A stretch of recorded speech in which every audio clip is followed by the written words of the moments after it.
abobo afechire na ye na no pay ye de bi aka ho a yesi ni koso sabe sepa ne kwena haha ye tase ne banyansafo na afa banim difo mu empanisa akokɔ bi de ohoi ya no anim adekye na so brane brado no wote free onini ano memedin ABENA BADU ADEPA KWOFIE ano pay me nembra triple mine AGYA APPIAH APAM DADAA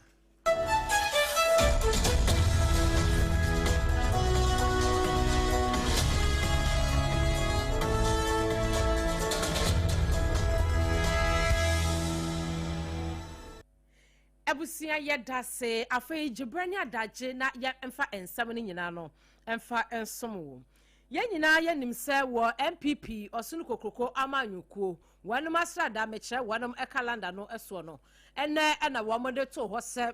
wo mo abeto aba na mantam dunsia ni nyina no ye yimpanimfo a wanum ebedi ekuo no anim emfinhia 9 ya edi ye nimu sese ni de kane no nanka wanum hyase efiri fom na o mato yi wo mo mpanimfo a na o mabeto eye omanmu ni nyina ede na o mayi wo mpanin so wo mo kire mu so wo mo adane ne mamu kakra enti no wo mo eto wo mo national one no wo mo ewie ye no wo mo ehye enedei ese ne wo mo beto mantam ni nyina enti enei na wonom ehye wo mo abato na se anopai nyankopon be ye adom ahwe be no nso ebebo no wotweso de na kyese mantam dunsia ni nyina no na ba bia MPP wonom to aba ayi wo mo empanifo krata ye da manimi efri owura Ebenezer Doku upie mo ewo enkrapompuni mantam hasayi a MPP amanyoko no oye pani a wono so wadi mu tintin pa enu ache mu se ebre ne brado no se ye to aba na wempo enye internal elections anase ebia se eye general elections kora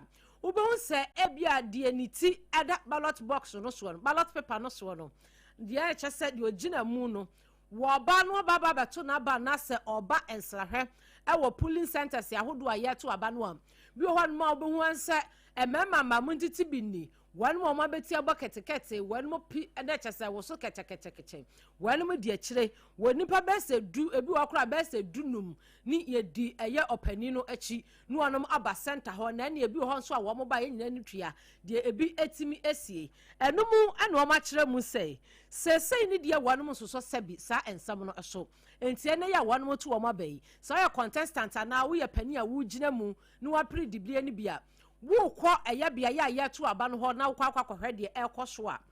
ɛdɔm a wɔn bɛdi wachie no wɔnom ate so enti ne si yɛmfa nse kane no wɔnom adidu ɛna ɛkɔ asese de ɔde bɛ 9 anase num ana kane na yɛ num a sɛ de bɛ mienu pɛ no wɔn di wachi na agya wɔnom akɔakɔgya na ayɛ fɛ afei wɔnom ka kyerɛ adehye a wɔnom to hene ni a wɔn si ahene no yɛ na yi wɔn kɔto aba yi wɔn mpanimfo ne se posi adwumakuo ya wɔn wɔn Ghana mu no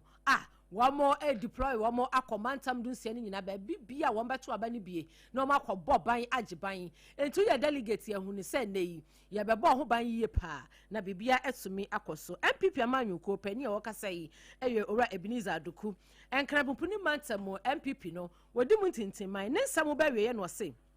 won mu ka kyerɛ MPP amanyuko ni nyina ese ɛna ba won mo to ayi wo mpanimfo e wo mantam no mu no wone mo hwese bibia be ya somdue esanse we de empanisa afa ne afa kan kyese abontenfofo emefa enkodi ne kwa na bibia akoso e wo wonom emra wonom ade agu akwamu we kratai efri MPP amanyoko no edin ene osuna amanyoko ene yema wo mo ekosa na efe yenwure mo Ghana Standard Authority kratai de manimi nura hyehye wo mode ba yese sompa kase mommoso na mo ho na yetie ye hu se obi eti sanse ye nyina yetie sompa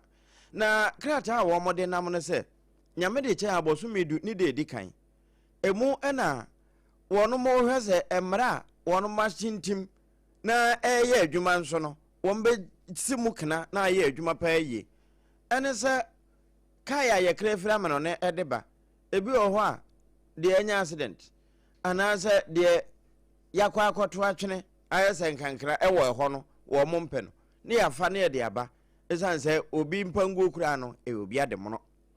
na eno na wono mo chese nkwanhia wodo azisi akwa so no enye se ni nyina o eto da ebi mo eye kai no a sabio ubu ni siti akura emu ayedada expiring date kano nenso ye de aba ha yanzu ya kwan yenya kwampa te sɛ wo mo de na ɛyɛ no ne sɛ ho nti sɛ yɛ papa de a ɛmfa ho ne kwanbɔne ade bɛfa so sɛ tie bia no ebetimi acha ama kakra na afi enema bi no mu nso wɔ hɔ a ya na nka agya ɛyɛ mono nkwanhyia kura esi a etimi bɔ ho ban etimi sɛ efu nipa dodo na ne sɛ ho nti no wɔn mahyɛ sɛ bosomi du de dikan ɛhyɛ ase kete pa na nura Ghana Standard Authority for ɛtwerɛ ho krata na we nyina nkanfu ano bra nsuyiri baaye de wo mo san huhunu ye wo mo ani so ɛna afi ɛtɔda ye se na gya atɔ ka ye sumasim bintimu ɛwɔ kwan so no mo ama aka afoforo ɛtoatoa so ni nyina no nso ya na ɛwɔ de ɛnenam we nyina ne ahwemu a wɔn mo yoyi afi ɛba spare parts ahodoɔ nom ne ebidi akura speedometer nya adwuma enti wɔkɔ no wɔkɔ 500 kura wonim no ane sɛ wɔn de oyi ne nsa fa ho na mframa fa ne nsa ho a ansa wo ho sɛ asɛ me kɔ kɛse kakra enti wenum nyinaa no yɛ nneɛma bi no mu a ɛfrɛfrɛ nkwanhyia de ba ɛno na Ghana Standard Authority sɛ yɛpɛ yɛn nkwa nyame de ama yɛn no sɛ yɛbɛdi ame paa de a ɛne na ɛwɔ sɛ saa nhyehyɛ yi yɛtumi edi soɔ enti bosomi du de di kan October 1st ɛno ɛna saa framework no emra no wo mo enforce ama yɛ adwuma enti sɛ wo bi saa paa na ɛda so ne nan ho afi na ade kofitam akɔte pote ene fela ahyɛhyɛ ho a penti de aba besi hɔ de a ɛne na wo de ama condemnfo no wo ma na no ɛde ayɛ horo so ama ekobegyesi wo de bia ma yɛ de sisi adan wo ensam foforo mu no kratsa afri Kwame Nkrumah University of Science and Technology yɛtwa wɔnti afra wɔnom KNUST wɔnom campus di aba yɛwɔ hɔ ane anya nante yɛsɛ mpanimfo a wɔmo ɛda suapɔn no ano a wɔmo adu wɔn dwuma ɛwɔ administration ɛyɛ block no wɔmo a yɛfrɛ wɔmo Ghana Association of Universities Administrators wɔmo fa wɔ hɔ no kyerɛ mu sɛ wɔmo esika bi akaka mu ni adeade ne allowances bi wonyanam bi ene de keka ho na wɔnom abɔ mpanimfo abɔ nso hwan febuada wɔnom ehwe a ehwe wɔmo yi wɔmo ani enyi entini de aba ne sɛ wɔse wɔmo tintasu kɔkɔ de champanimfo no mu sɛ sabi sɛ ɔyɛfo no yɛ ɔya na sɛ wɔamfe wɔse a obi anu hɔ no mu a obehu entini wɔnom hyɛ sɛ nyankopɔn yɛ adom adwuada wɔnom ɛbɛte akyia wɔmo nkuku no wɔmo kaka nyina wɔmo de begu fam na yɛso yɛ nyina nim sɛ suapɔn ahodo anu wɔ ɔman yi mu no adwuada ɛna wɔnom ɛhyɛ nsɔhwɛ ase enti no efiri Monday adwuada Tuesday ebenada Wednesday ukwada ɛne de ɛtoatoa so ne nyinaa no suapɔn no wɔnom ɛkyerɛ wɔmo ɛsɔhwɛ no ɛyɛ second semester deɛ no enti no mpanimfo ɛkyerɛ mu sɛ saban ama ne ho anyɛ hurry up na wantie wɔnom su na deɛ wɔ saban ne yɛ no wɔamɛyɛ na sɛ adwuada nya adu pɛ wɔnom kan ho sɛ KNUST wɔmo nsɔhwɛ no a ɛyɛ second semester deɛ no ɛbɛka akyi esan sɛ adwuada no administrators no wɔnom wɔmo yɛ wɔmo adwuma ɛwɔ hɔ ne nyinaa ne sɛ wɔmo de wɔmo kuku no wɔmo kaka agu fam enti no wɔnom hwɛ na aban no entimi entie su no wɔmɛyɛ ma wɔnom kyerɛkyerɛfo a wɔno wɔkyerɛkyerɛ ɛde ma KNUST chapter no ɛyɛ funnel seli gwazo wɔno ɛna ne nsɛmtwerɛfo ɛkasa yɛ a sompa kaseɛ yɛn nso yɛto bi ɛsɛ Maybe on strike, which is not something we actually desire, would obviously hamper examination, medical services, IT services, and what have you. Exams, for that matter, it's a highly secured process in a sense that officers in charge of exams will make sure there are no leakages of exam questions. That is one aspect. And also materials for use of exams are supposed to be safely guarded. And what I understand, some of our officers are in charge of these key materials. So obviously, if once you're on strike, I think there'll be a difficulty in making sure some of these materials get to students for the purposes of exams. So that is one way to hamper the exams. Natural sir, utie said ye ora funnel sally gwazo Edin some etu January no and a year secretary Edema KNUST Metro Kwame Nkrumah University of Science and Technology. Shapoyi ewa santimantemu. Na when which remu say a Ghana Association of University Administrators. Nature say universities ya hudu a wo man mu nyina no. Empanimfo wo mu du amujuma ewa administration hono. Wo mo eya sapon semu a KNUST fo nso asom. Ya wo mo kire sa ban no ama ne ho anye hape. Ahwe ye adwuada ekono enso hwa. Wono be hyehyase no ebeka nsensemu. No ne kasa no akiri no. Opani a wono nso upiemo ewo administration block no ewo KNUST a. Wani nso edi tudwa ekire mu se upiemu ewo wo mo hwa ya hye ewo eye KNUST ho no mu a wo mo se wa administrators wo mu enti ni hwie be administrator bia ya administrator wo bi kwa strike obi nso be kwa strike enti ni fiti juada ekọ ma ntehwepe na chese obi yade na oye student ewo KNUST no obeba ya sabia no ewo ho emwo mo ahwe na administrators no wo mo nso ebe kwa sa strike ni bi ehun sunsam eni. Our community, when we declared a strike on Monday, we actually met the Director of University Health Services, and there was a memorandum of understanding that we should allow the medical service to run till Friday, which is today, because he made it clear to us that there were patients who are outside the university community who are booked for services, and to cut them off would really not be a good idea. And we needed to run this with also human fees. So considering all the pleas and other factors, we felt we were losing our stance in that respect until Friday. So I'm sure after Friday, we've indicated that if we are not hearing anything positive from government, there will be full force implementation of the strike, even in respect of medical services. And that will be that on Monday going medical. Entino wabra na ensamtwerefo ebopini afa ho na esanse Ghana Association of University Administrators. One me yes say wamo anti abanyinka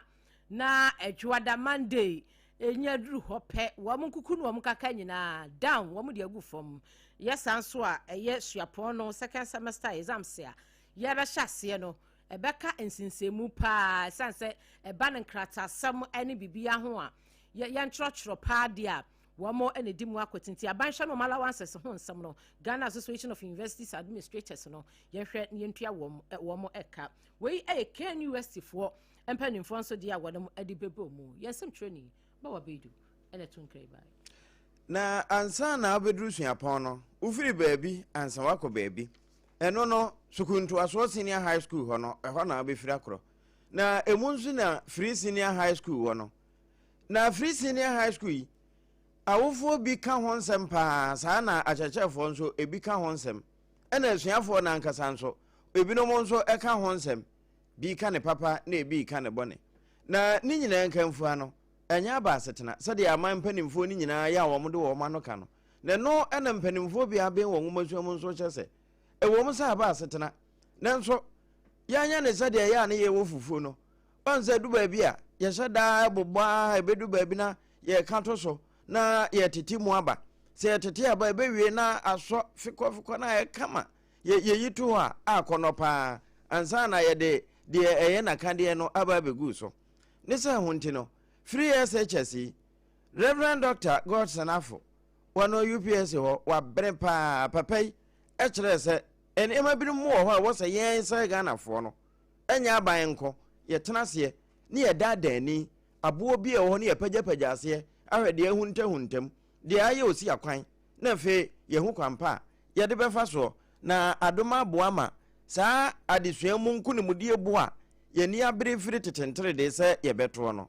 ye timi ato na yato ne yie. When it comes to the issue of education, that is very close to my heart because for 23 years I was a teacher in the UK and my PhD is in education as well as special needs. But the first thing I would like to say is that we seriously need a complete overhaul of our education system, and free SHS is a very good policy. I think we need to rethink it, we need to look at it again. Should we look at means testing? I'm sure that there will be parents watching this who may have their kids in there who, given the chance, probably would be able to support or pay for their kids to have much better educational experience than what we're seeing in there. It's an issue of funding, and the money has to go somewhere. And if you're looking at funding, feeding the number of students that we've got here is massive, and that feeding is taking a lot of the resources that goes into education. When you and I were in school at this other college, St. Johnson, all of that, we still had day students who were coming in and who were doing very well. And then boarding school is very expensive, and it's something that you opt for and you pay for. As I speak to you, I've got 2 of my kids in boarding school in the UK, and I'm telling you, it's not cheap. So the system is that you've got schools within close proximity of yourself, so you can drive to school by bus and then come back. People can even walk to school and come back. For me, it's overcrowding the schools.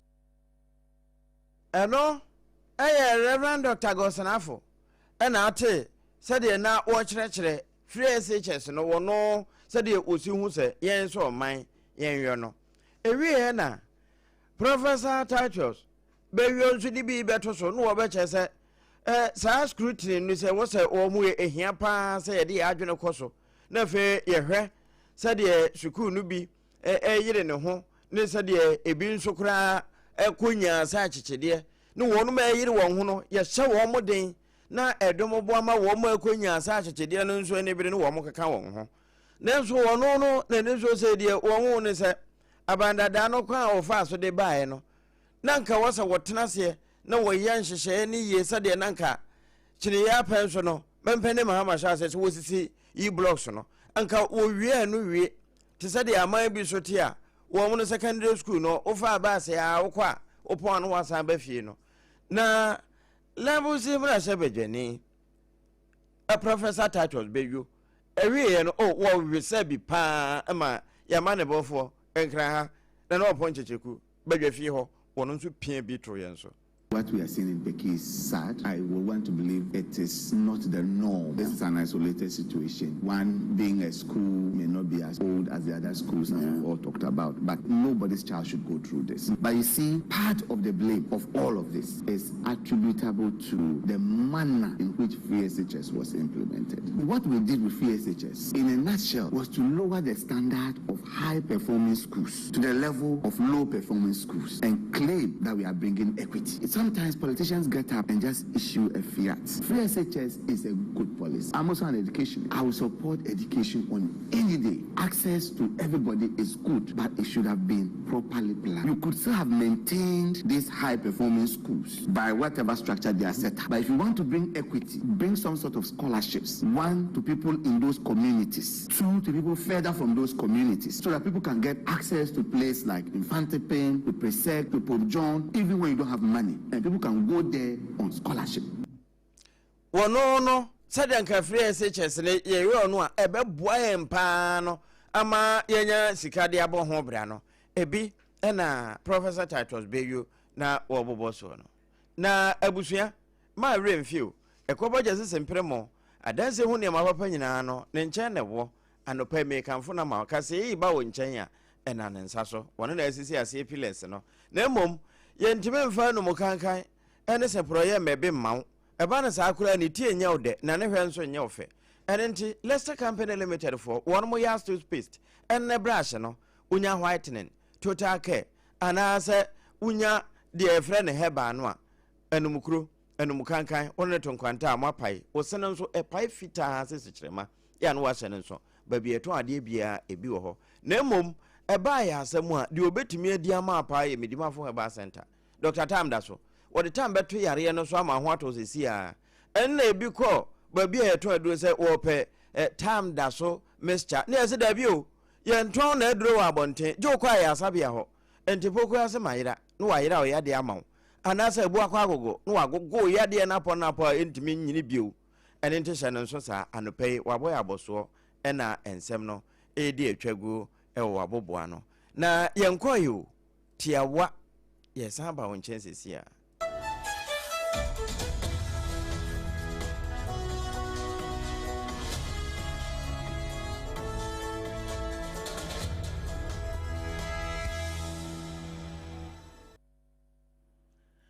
abusia yadase yetwa samono eso ne yakoyanim ewo ensam fofromu na opani e wakasei eyesisala east emrahye bedwani onenyafo Mohammed Isa Batalia upiemu ewo emrahye bedwamu a committee ya wonom ehwe business no eso no wono wogyina mu pa na ne nsɛm wɔde abɛto dwa no wɔse ɛna no right honorable Alban Semana Kingsford Babena Chamehino no wɔwɔ mmarahyɛ badwam ɛyɛ sɛ mputupuru wɔfrɛ mmarahyɛ badwafoɔ nyinaa sɛ wɔnom ɛsan so ɛmmra na wɔnom ɛmɛtena se na nsɛm bi wɔ hɔ no a wɔsɛ wɔnom ɛhyɛ na wɔnom ɛdie na sansɛm no mpanimfoɔ a wɔnom ɛwɔ ɛdɔm kumaa anim no wɔnom ɛsɛ sɛdeɛ ɛkɔ na asɛdeɛ deɛ ndɛ wɔn ka ho nsɛnsɛm bebree ɛma wɔn kora akyerɛ mu sɛ sɛdeɛ ɛkɔ ne deɛ asɛdeɛ wɔn pɛ sɛ taxpayers money no ɛna ɛyɛ right honorable Alban Semana Kingsford Babena Chamehene wɔpɛ sɛ wɔn misuse no sanso obi anim sɛ yɛ kɔbre sɛ ne bɛba na wɔde putupuru ɛde ankwan ne ntie ntimi ntwɛn ɛma yɛ brɛnso ne yɛ ma ne yɛ mama me bobo ho yɛ awofra yɛ putupuru saa yɛ da nso yɛ da yɛ bibi kakra ɛbɛkɔm ne adeadea na owura batalia se ɛkamea yɛ sɛ MPP amanyokuo no deɛ wɔn yɛ no asɛ sɛbio yɛmfa wɔnom ɛnhyɛ toɔ mu wodi wɔn hyɛ mu na wɔnom apie wɔsi deɛ ɔnyɛ bɔne da no wɔn to boɔ ɛmo ɔbɛyi sɛ wodi a wɔsi wonyɛ bɔne da pagya wɔn nsa na yɛ mmeammea ɛwɔ soro wɔsi sɛ wɔn bɛka yɛ abira na MPP amanyokuo no ɛwɔ abɛn mu a na agya wɔn di wɔn nkui no wɔn anya putupuru ɛfrɛ bi ɛma wɔn san kɔ mmarahyɛ badwa mu a na ne nyinaa ne ɛyɛ yi-levy ɛna no wɔn kɔ paseɛ no obi kura da ambulance mu yɛtoa ne dɛhyɛdɛhyɛ de ne kɔi obi kura de saa no ɔte aburokyire o saa yɛ kyerɛ mu sɛ ne nua kora ne kɔgyina mu ɛma wɔnom ɛyɛ yɛɛyɛ ɛgye to mu wɔn nkasi wɔnom te aban mu no wɔn yɛ bio enti ne so obi bɛyɛ bia nya afɛ yi ɛna wɔnom ɛbɛde se no ononyafo bataria ne nsɛm. Where do they stand to measure what is agent? This is government business, and all we need to do as parliamentarians to help government to achieve an aim. If we leave parliament today and tomorrow there's a need for government to do something, government through the speaker calls us. I think that all we have to do as parliamentarians is to make sure that we catch us our journeys to be back to do things. It's not even the time for us to be talking this. They need a solid self-introspection in terms of political discourse in this country. Because they want to bring tax, add more burden to Ghana, they flew individuals with a true private jet, and we all heard the stories here. Today, come back and let's have business. You are assuming or preempting because there's an appointment or reassignment of people and two main officers. That's why you think they are calling. If that's even the case, is it not important? And to me, I even think from the majority side, because our majority leader has been given an appointment outside parliament. A new person is coming. I want us to come to a house at a time that we are set with whatever is going. I don't want us to come in October to now struggle to settle issues. To me, the call is very apt. The speaker is on point, and all parliamentarians, wherever you are, it is a duty call. Let's cut our stay wherever we are, come back to parliament and do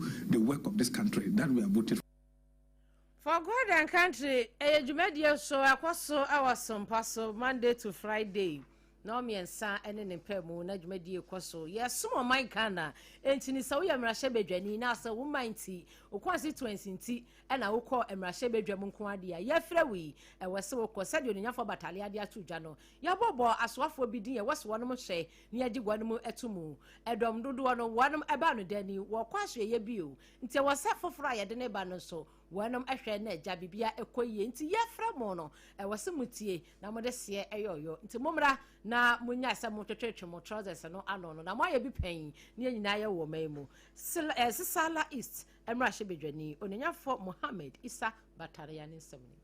ɛne sɛ abusua ɛyɛ for God and country a ɛyɛ SOMPA ha ya ɛna ɛyɛ me mind nso a ɛno nso yɛ SOMPA ha ya no pɛ egyina mu dendenden sɛ dudu no na ɔpɔn checheku sɛdeɛ wɔ mo ka for God and country ɛne me mind yɛ ɛna ɔnabo baba jama frɛ ne sɛ nana oi fa akɔ no bra na menka asɛm bi esan sɛ na no mɔfidie na so ɛna yɛto aba no a ewie na ebi no mo ka kosua ne mo akɔ asɛm no ɛhɔ a na no wɔ mo ka sɛ me really overwhelmingly no na de mede mema wɔ mo ntira no na me hyɛ wɔ mo bɔ sɛ menya ɛwɛ ne na me ba me manfo ni ntira ɛnyɛ de me menya ma me ho sɛ bɛyɛ na wɔ mo da akye besi yi enti office wahye da create office kura foforo office mo no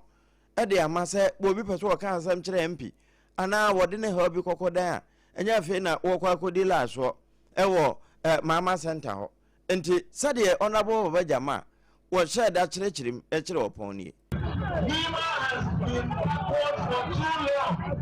When people are working, we should be rallying. When people are calling, we should be working. Nima has been in the doldrums for too long. This Ayawasu has been in the doldrums for too long. Today, by courtesy of President John Dramani Mahama and my brother Honorable Abuja, the whole of Nima is going to see asphalted roads. Every corner will see asphalt. We're already discussing with the people, with the water company, to make sure that we connect water to Nima. And all this thing is happening, inshallah, this year for everybody to see. All my predecessors have played the role. Atabel na on majeso Allahu Akbar. Na honorable Baba Jama kasewie ya ena majority chief whip. Honorable Roxen echa dafiamakpo. Ono so di bi beto so se omota na Baba Jama echi sefu. Titru na wono so de wode to opon animu ni. Call him and you can't reach him on the phone. You can come to the office and leave your information. And so every MP is being encouraged to have a constituency office. But when I was here, the kinds of rules that are being done today, they were not happy. But he's taking his special efforts. Look, all as one man, they are building a 24-hour underground market.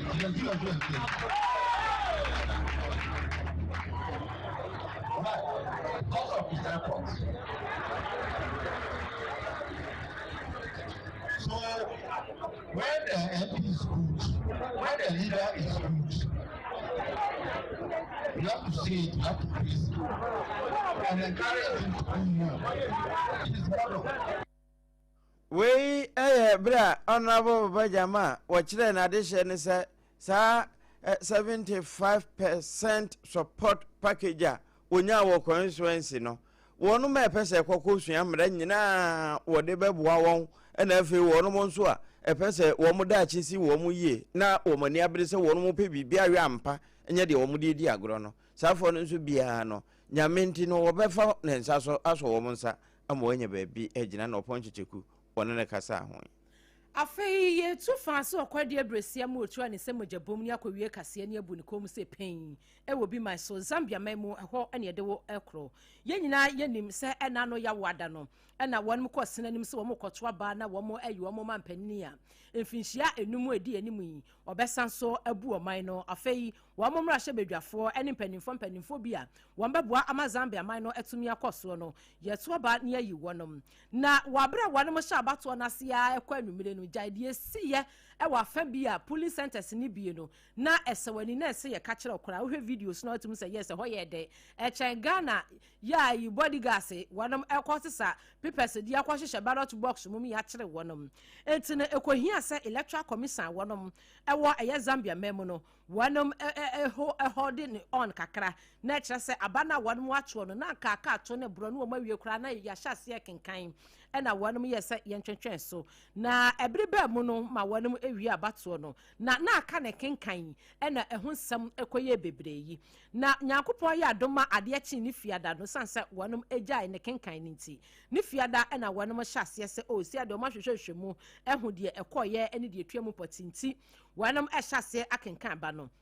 na president ya wote akunya so sesei e wo Zambia memo eye president Hekende Hichilema wo kire mu se wo gina mu sa belaba o sanso pese wo konfinhie anum e de eka ne terms no ho e na Febrine Mudulema wono e na sesei ye beka se wo yi obi a wone president Hichilema wone no esi agan pa na wonmo omugina yese wonum epe emampani dibre no e wo Zambia memo omoyam nipa makomako dunum 15 enti uyi president Hichilema ene Brian Mudulebi esi nchen a enipa makomako edumi yensa ne de wamo no wamo anya agye atomu sa ade ne de nya ayeka wamo edandan frate kora dada enti no wamo de na esi nya na fa wonom ho nanso no Brian kire mu say wano no wakeka ne niema bomu ni agent ya wano ko police centers ni nyina hu se ade ne de wagye afri hechele mansam enti wanim se wawi ni awie enti no wasra electoral commission na say wanom anya hwehwemu ni yie ni ani kra ne wina esan so wano no de a wade aba no hu se wano de wawi ni ya wobaba beje baton no afri president hechele mantem ensam na watwa so enso president hechele manso kire mu se wano so ade wona wi enti no waka kire Zambia de hye nyina se wamuntamu chuku no amunum suo entwa ope hwiebe ye benya declare de wawini pe watwa so mfinhia enum eno so e wafa ho no mu a we akoye nsam a ena no pe efi Zambia man mu eba sompa so yeda ne twi ede asom ena no pe yi ebusia afei ena waso wafidia ensam no esi ensam a yedidi wontwa na ebi ene sei MPP amanyoko no ekire mu se wamo ejina mu ema nei ye to mantam no omo mpanimfo no aba no se uye pani na wugina mu contestant anase uye aspirant na ye to so aba o kwo no mu abia ye to aba no a edom obedi wachi no yale mete no enti no aya na wahwe na wadi so pepepe posifo ko ba bia akohwe aba no to na bibia etimi akoye wa afa ho bosomedu ne da edi kan efiri ho akro bia no kaya di be semfinhye dunum ne akire nya de ebe pene ama makrade aba Ghana Standard Authority ena wo mu kan sa aseme kan kase bo no ho a midimafo eba center ekoba jese sempremo ene Leicester Company Limited eso yasene ema asompa ne nkura bata nyina da efa abi firi sompa nkran ma Facebook ni YouTube nso fa abi no triple man AGYA APPIAH APAM DADAA enmedin anope mene ABENA BADU ADEPA KWOFIE ebusia yada mu nyina mu ase aba momo anitie ene hwe odi enyaadwo